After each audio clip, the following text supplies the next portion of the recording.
நியாயப்பிரமாணத்தில் இருந்து விடுதலை. நியாயப்பிரமாணத்தை அறிந்திருக்கிறவர்களுடனே பேசுகிறேன். சகோதரரே, ஒரு மனுஷன் உயிரோடு இருக்கும் அளவும் நியாயப்பிரமாணம் அவனை ஆளுகிறது என்று அறியாமல் இருக்கிறீர்களா? அது எப்படி என்றால், புருஷனையுடைய ஸ்திரீ தன் புருஷன் உயிரோடு இருக்கும் அளவும் நியாயப்பிரமாணத்தின்படியே அவனுடைய நிபந்தனைக்கு உட்பட்டிருக்கிறாள். புருஷன் மரித்த பின்பு புருஷனை பற்றிய பிரமாணத்தினின்று விடுதலையாயிருக்கிறாள். ஆகையால் புருஷன் உயிரோடு இருக்கையில் அவள் வேறொரு புருஷனை விவாகம் பண்ணினால் விபசாரி எண்ணப்படுவாள். புருஷன் மரித்த பின்பு அவள் அந்த பிரமாணத்தினின்று விடுதலையானபடியால் வேறொரு புருஷனை விவாகம் பண்ணினாலும் விபசாரி அல்ல. அப்படி போல என் சகோதரரே, நீங்கள் மரித்தோரிலிருந்து எழுந்த கிறிஸ்து என்னும் வேறொருவருடையவர்களாகி தேவனுக்கென்று கனி கொடுக்கும்படி கிறிஸ்துவின் சரீரத்தினாலே நியாயப்பிரமாணத்துக்கு மரித்தவர்களானீர்கள். நாம் மாம்சத்திற்கு உட்பட்டிருந்த காலத்தில் நியாயப்பிரமாணத்தினாலே தோன்றிய பாவ இச்சைகள் மரணத்திற்கு ஏதுவான கனிகளை கொடுக்கத்தக்கதாக நம்முடைய அவயவங்களிலே பலன் செய்தது.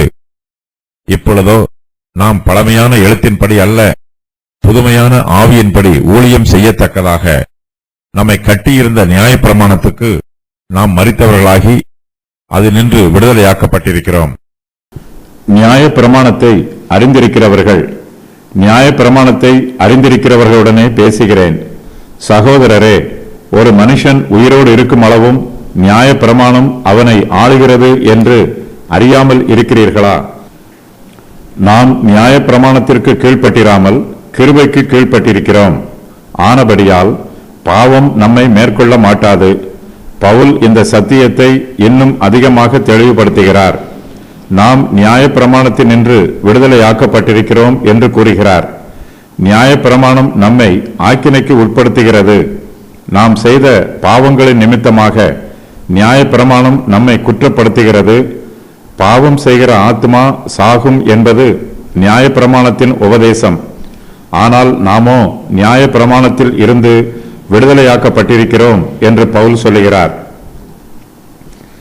நமக்குள்ளே வாசம் பண்ணுகிற பாவத்தை நியாயப்பிரமாணம் குற்றப்படுத்துகிறது. நியாயப்பிரமாணத்தின் வல்லமையில் இருந்து நாம் விடுவிக்கப்படுகிறோம்.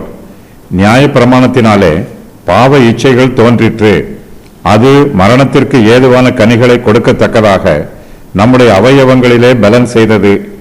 நியாயப்பிரமாணம் மனுஷரை பயமுறுத்திற்று, மனுஷருடைய ஆத்மாவை காயப்படுத்திற்று.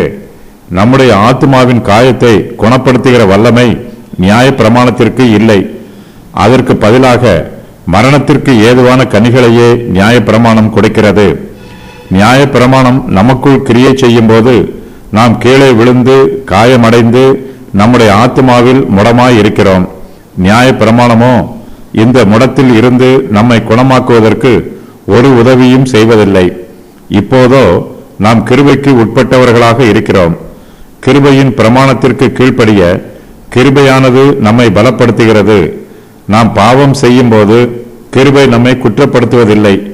நம்முடைய பாவத்திற்கு நாம் மனம் திரும்பும் போது நம்முடைய பாவங்களை கிருபை மன்னிக்கிறது. நாம் நியாயப்பிரமாணத்தின் கீழ் இருந்த காலத்திற்கும் இப்போது சுவிசேஷத்தின் கீழ் இருக்கிற காலத்திற்கும் மிகுந்த வித்தியாசம் உண்டு.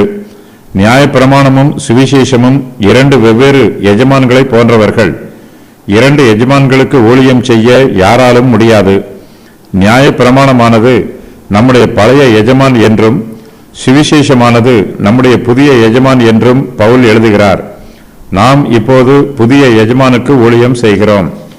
நியாயப்பிரமாணத்திற்கும் சுவிசேஷத்திற்கும் இடையில் உள்ள வித்தியாசத்தை தெளிவுபடுத்துவதற்காக புருஷனுக்கும் ஸ்திரீக்கும் இடையில் உள்ள விவாக உறவை பவுல் எடுத்துக்காட்டாக கூறுகிறார். நியாயப்பிரமாணம் என்பது நாம் பழைய புருஷனை விவாகம் பண்ணியதற்கும், சுவிசேஷம் என்பது நாம் புதிய புருஷனை விவாகம் பண்ணுவதற்கும் சமமானது என்று பவுல் விளக்கம் தருகிறார். நம்முடைய முதலாவது விவாகம் நியாயப்பிரமாணத்தோடு நடைபெற்றது.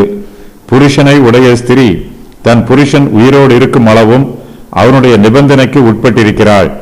யாராவது ஒருவருக்கு மரணம் வரும் வரையிலும் இந்த விவாக ஒப்பந்தம் இருவரையும் கட்டுப்படுத்தும். எவ்வளவு காலத்திற்கு இவர்கள் விவாக உறவில் இருக்கிறார்களோ அவ்வளவு காலத்திற்கும் விவாக நிபந்தனையும் கிரியை நடப்பிக்கும். பவுல் இந்த சத்தியத்தை எழுதும்போது நியாயப்பிரமாணத்தை அறிந்திருக்கிறவர்களுடனே பேசுகிறேன் என்று சொல்லுகிறார். ரோமாபுரியில் உள்ள கிறிஸ்தவர்களில் அநேகர் யூத மார்க்கத்தில் இருந்து வந்தவர்கள். அவர்களுக்கு நியாயப்பிரமாணத்தை பற்றி நன்றாக தெரியும். ஒரு மனுஷன் உயிரோடு இருக்கும் அளவும் நியாயப்பிரமாணம் அவனை ஆளுகிறது. இந்த சத்தியத்தை நியாயப்பிரமாணத்தை அறிந்திருக்கிறவர்கள் எல்லோரும் புரிந்து கொள்வார்கள். நியாயப்பிரமாணத்தை பற்றி பொதுவாக சொல்லும்போது பவுல் இங்கு விவாக பிரமாணத்தை விசேஷமாக சொல்லுகிறார். புருஷன் உயிரோடு இருக்கும் அளவும் விவாக பிரமாணம் அவனுடைய மனைவியை ஆளுகை செய்கிறது. இதற்கு மேல் ஆளுகை செய்ய விவாக பிரமாணத்திற்கு வல்லமை இல்லை. நியாய பிரமாணத்தினால் மனுஷன் ஆக்கினைக்கு உட்படுத்தப்படுகிறான். அந்த மனுஷன் மரித்து போனாலோ அதற்கு பின்பு நியாய பிரமாணம் மரித்து போன அந்த மனுஷனை ஆக்கினைக்கு உட்படுத்தாது.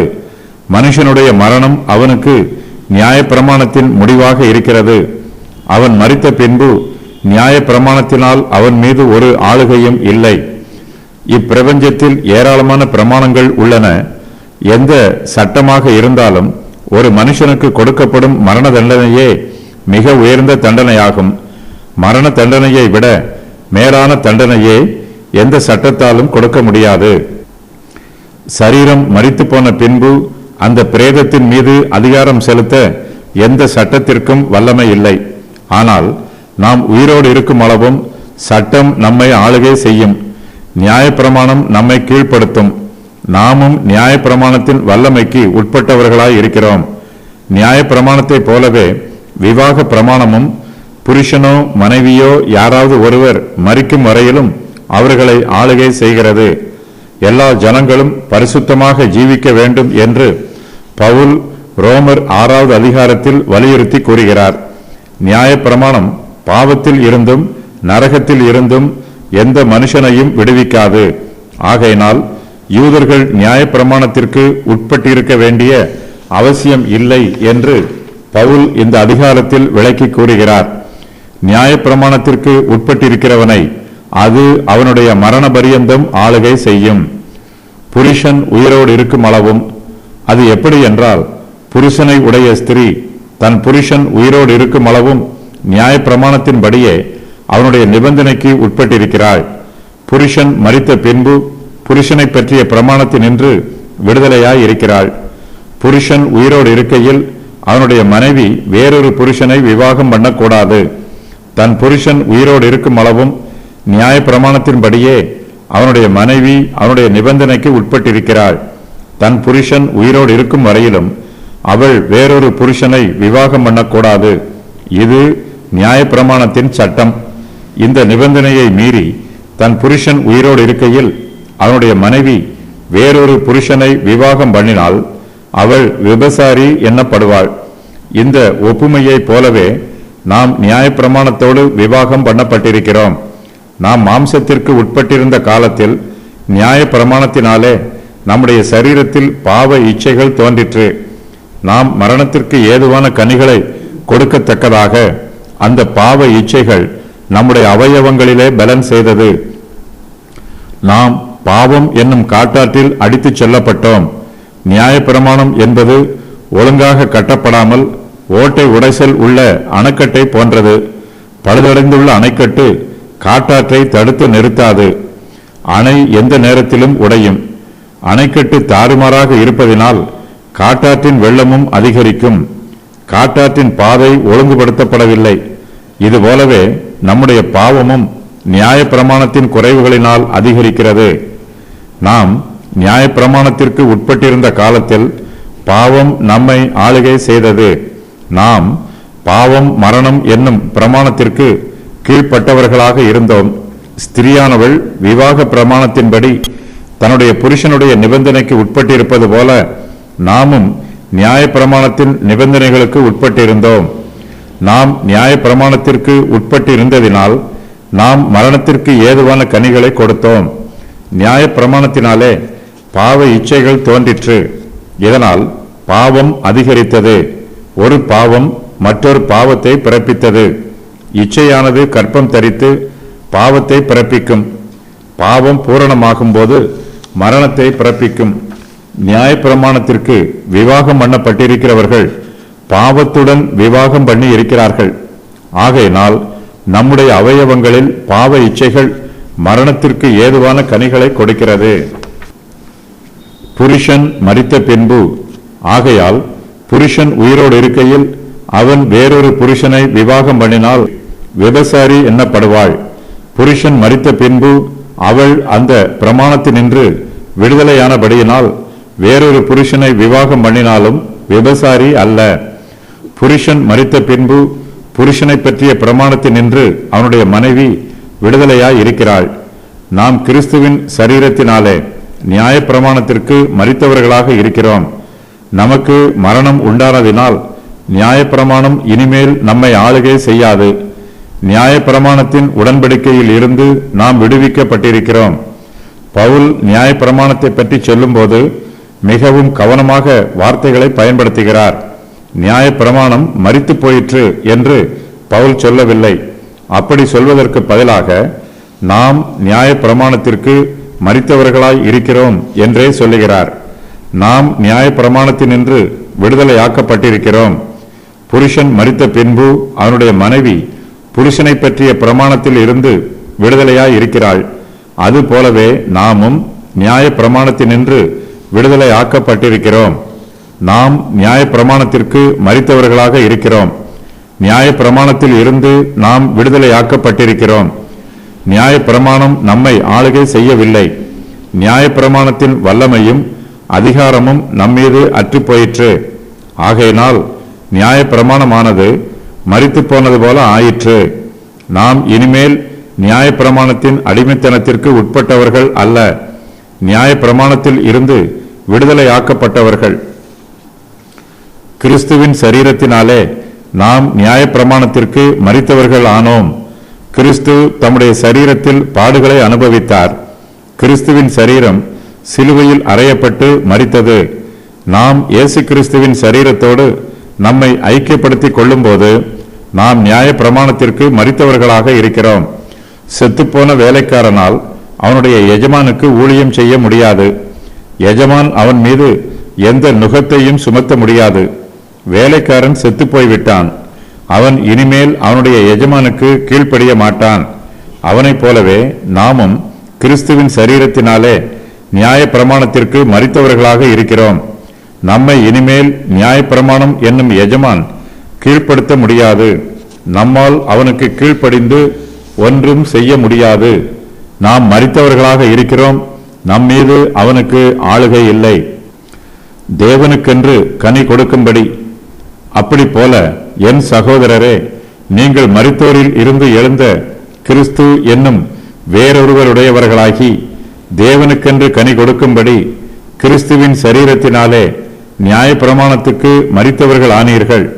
நாம் மாம்சத்திற்கு உட்பட்டிருந்த காலத்தில் நியாயப்பிரமாணத்தினாலே தோன்றிய பாவ இச்சைகள் மரணத்திற்கு ஏதுவான கனிகளை கொடுக்கத்தக்கதாக நம்முடைய அவயவங்களிலே பலன் செய்தது. புருஷன் உயிரோடு இருக்கையில் அவருடைய மனைவி வேறொரு புருஷனை விவாகம் பண்ணினால் அவள் விபசாரி எண்ணப்படுவாள்.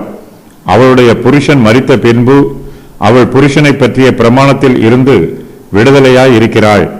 புருஷன் மரித்த பின்பு அவள் வேறொரு புருஷனை விவாகம் பண்ணினாலும் அவள் விபசாரி அல்ல. நாம் மரித்தோரில் இருந்து எழுந்த கிறிஸ்து என்னும் வேறொருவருடையவர்களாக இருக்கிறோம். நாம் கிறிஸ்துவோடு விவாகம் பண்ணப்பட்டிருக்கிறோம். நம்முடைய பழைய புருஷனாகிய நியாயப்பிரமாணம் மரித்து போயிற்று. நாம் இப்போது புதிய புருஷனாகிய கிறிஸ்துவுக்கு கீழ்ப்படிதலுள்ள ஜீவியத்தை ஜீவிக்கிறோம். கிறிஸ்துவை பற்றிய பிரமாணத்தின் நிபந்தனைகளுக்கு உட்பட்டவர்களாய் இருக்கிறோம். நாம் பாவத்திற்கும் நியாயப்பிரமாணத்திற்கும் மரிப்பது கிறிஸ்துவின் மரணத்திற்கும் அவருடைய சரீரம் சிலுவையில் அறையப்பட்டதற்கும் ஒப்புமையாக இருக்கிறது. நாமும் கிறிஸ்துவோடு கூட சிலுவையில் அறையப்பட்டிருக்கிறோம். இயேசு கிறிஸ்து மரித்தோரில் இருந்து உயிர்த்தெழுந்தார். கிறிஸ்துவோடு கூட மரித்தவர்களாகிய நாமும் அவரோடு கூட எழுந்தும் இருக்கிறோம். உயிர்த்தெழுந்து உயர்த்தப்பட்ட இயேசு கிறிஸ்துவோடு நாம் விவாகம் செய்திருக்கிறோம். நாம் மரித்தோரில் இருந்து எழுந்த இயேசு கிறிஸ்துவோடு விவாகம் செய்திருப்பதினால் நாம் தேவனுக்கென்று கனி கொடுக்க வேண்டும்.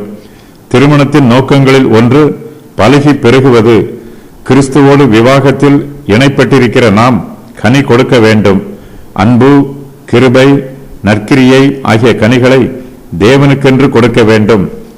நாம் மாம்சத்திற்கு உட்பட்டிருந்த காலத்தில் நியாய பிரமாணத்துடன் விவாகம் பண்ணப்பட்டிருந்தோம். அப்போது நாம் மரணத்திற்கு ஏதுவான கனிகளை கொடுத்தோம். இப்போதோ நம்முடைய இரண்டாவது விவாகம் இயேசு கிறிஸ்துவோடு நடைபெற்றிருக்கிறது. இயேசு கிறிஸ்துவுடன் விவாகத்தில் இணைக்கப்பட்டிருக்கிற நாம் தேவனுக்கென்று கனி கொடுக்க வேண்டும். நாம் கிறிஸ்துவுக்கு உள் இருக்கும்போது பழையவைகள் ஒளிந்து போகும், எல்லாம் புதிதாகும். புதிய சுபாவத்தை பெற்றிருக்கிற பிள்ளைகளாகிய நாம் நற்கிரியைகளை செய்ய வேண்டும், நற்கனிகளை கொடுக்க வேண்டும்.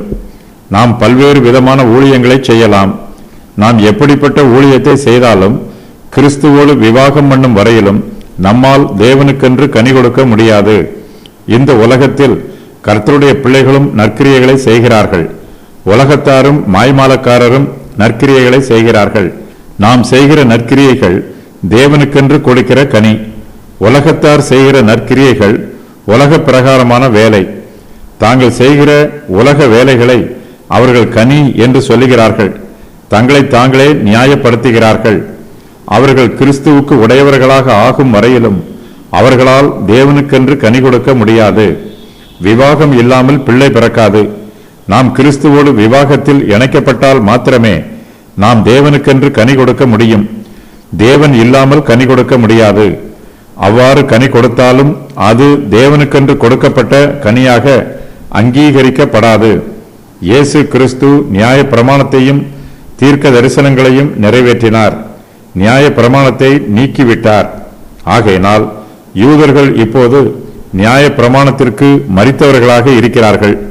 அவர்கள் இனிமேல் இயேசு கிறிஸ்துவோடு விவாக உடன்படிக்கையில் வந்து ஆவிக்குரிய நற்கிரியைகளை தங்கள் ஜீவியத்தின் மூலமாக வெளிப்படுத்த முடியும்.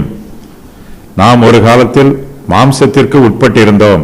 நியாய பிரமாணத்தின் சட்ட திட்டங்களுக்கு கட்டுப்பட்டவர்களாக இருந்தோம். நம்முடைய சரீரத்தின் அவயவங்களில் பாவ இச்சைகள் நியாய பிரமாணத்தினால் கிரியை செய்தது. இதனால் மரணத்திற்கு ஏதுவான கனிகளை கொடுத்தோம். நியாய பிரமாணத்தை மரண ஆக்கினைக்கு தீர்க்க வேண்டும். ரோமர் 7:7 முதல் 25 வரை உள்ள வசனங்களில் இந்த சத்தியம் தெளிவாக விளக்கப்பட்டிருக்கிறது. நியாய பிரமாணத்திற்கு விடுதலையாக்கப்பட்டிருக்கிறோம். இப்பொழுதோ நாம் பழமையான எழுத்தின்படி அல்ல, புதுமையான ஆவியின்படி ஊழியம் செய்யத்தக்கதாக நம்மை கட்டியிருந்த நியாய பிரமாணத்துக்கு நாம் மரித்தவர்களாகி அதினின்று விடுதலையாக்கப்பட்டிருக்கிறோம். நாம் பழமையான எழுத்தின்படி ஊழியம் செய்யக்கூடாது, புதுமையான ஆவியின்படி ஊழியம் செய்ய வேண்டும். நாம் ஊழியம் செய்ய வேண்டும், அந்த ஊழியத்தை விடுதலையோடு செய்ய வேண்டும். நாம் பாவத்திற்கு ஊழியம் செய்தபோது பாவத்தின் அடிமைத்தனத்தில் ஊழியம் செய்தோம். தேவனுடைய ஆவியானவர் நம்முடைய ஆவியை புதுப்பிக்கிறார். நாம் பெற்றிருக்கிற புதுமையான ஆவியின்படி கர்த்தருக்கு ஊழியம் செய்ய வேண்டும். பழமையான எழுத்து என்பது புறம்பான சேவைகளை குறிக்கும். புறம்பான சேவையை ஊழியம் என்று நினைத்து நாம் அதில் திருப்தி அடைந்து விடக்கூடாது. எழுத்து கொல்லுகிறது, ஆவியோ உயிர்ப்பிக்கிறது. எழுத்து நம்மை பாவத்தின் அடிமைத்தனத்திற்கும் பயங்கரத்தின் அடிமைத்தனத்திற்கும் உட்படுத்துகிறது. கர்த்தராகிய இயேசு கிறிஸ்து பாவத்தின் நுகத்தில் இருந்து நம்மை விடுதலை செய்திருக்கிறார். தேவனுடைய ஆவியை பெற்றிருக்கிற நாம் பயமில்லாமல் விடுதலையோடு, பரிசுத்தத்தோடு, நீதியோடு கர்த்தருக்கு ஊழியம் செய்ய வேண்டும். நம்முடைய சத்துருக்களினின்றும் நம்மை பகைக்கிற யாவருடைய கைகளினின்றும் ரட்சிக்கும்படி நம்முடைய தாசனாகிய தாவீதின் வம்சத்திலே தேவன் நமக்கு ஒரு இரட்சணிய கொம்பை ஏற்படுத்தி இருக்கிறார். இயேசு கிறிஸ்து நம்முடைய தேவனாகவும் இரட்சகராகவும் இருப்பதினால் நாம் இனிமேல் தேவாலயத்தின் திரைச்சீலைக்கு வெளியே வெளிப்பிரகாரத்தில் நிற்க வேண்டிய அவசியம் எதுவும் இல்லை. இயேசு கிறிஸ்துவின் கிருபையினால் அவர் நமக்கும் தேவனுக்கும் நடுவே மத்தியஸ்தராக இருப்பதினால் கர்த்தருடைய பிள்ளைகளாகிய நாம் தேவாலயத்தில் உள்ள திரைச்சீலைக்கு உள்ளே பிரவேசித்து கர்த்தரை ஆராதிக்கிற சிலாக்கியத்தை பெற்றிருக்கிறோம். பாவ இச்சைகள் நியாய பிரமாணத்திற்கு எதிராக கிரியை செய்தது. நியாய பிரமாணத்தினால் பாவம் பெருகிற்று. நியாய பிரமாணத்தினாலே பாவம் மிகுந்த பாவம் உள்ளதாயிற்று. நாம் எவ்வளவு பெரிய பாவியாக இருக்கிறோம் என்பதை நியாயப்பிரமாணம் வெளிப்படுத்துகிறது. நியாயப்பிரமாணம் நம்மை பாவிகளாக தீர்க்கிறது. நியாயப்பிரமாணத்தின் மூலமாக பாவங்கள் மன்னிக்கப்படுவதற்கு வழி எதுவும் இல்லை. நியாயப்பிரமாணத்திற்கு கீழ்ப்படிவதற்கு அது மனுஷருக்கு எந்த பலனையும் தரவில்லை. இப்படிப்பட்ட நியாயப்பிரமாணத்தில் இருந்து இயேசு கிறிஸ்துவின் மூலமாக நாம் விடுதலையாக்கப்பட்டிருக்கிறோம். நாம் நியாயப்பிரமாணத்திற்கு உட்பட்டிருந்த போது பாவங்களுக்கு மரித்தவர்களாக இருந்தோம். நம்மை நாமே விடுவித்துக் கொள்ள நமக்கு எந்த வழியும் இல்லாமல் இருந்ததினால் நாம் பாவத்தின் கட்டுகளுக்கும் மரணத்தின் கட்டுகளுக்கும் அடிமைகளாக இருந்தோம். இவற்றில் இருந்து நாம் விடுதலை பெறுவதற்கு நமக்கு எந்த வழியும் இல்லை. நியாயப்பிரமாணம் சுவிசேஷத்திற்கு அடையாளமாக இருக்கிறது. சுவிசேஷத்தினால் மட்டுமே நியாயப்பிரமாணத்தை நிறைவேற்ற முடியும். நாம் இப்போது மெய் தேவனை சேவிக்கிறோம். நியாயப்பிரமாணத்திற்கு உட்பட்டு அதன் சடங்குகளை பழமையான எழுத்தின் பிரகாரம் கைக்கொள்ள வேண்டிய அவசியம் நமக்கு இல்லை.